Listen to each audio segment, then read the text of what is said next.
Hello guys, in this video I'm going to show you how to get crypto signals using the FTX app. But first of all, I just want to mention, please don't forget to subscribe to my channel, because at 10,000 subscribers I'm going to show you my whole YouTube revenue statistics and my growth strategy, how to make money online. So let's jump into it. First, open your FTX app, then go to the news section, which is on the right side of the menu.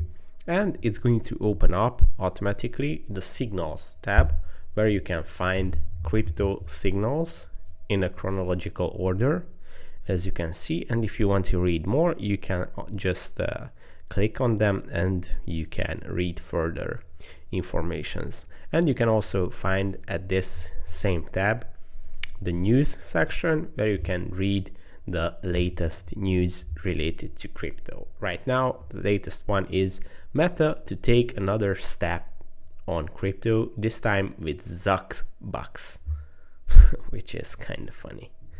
So yeah, that's how you can get crypto signals on FTX. I hope this video was helpful for you. If it was, please consider subscribing and see you in the next one. Bye bye.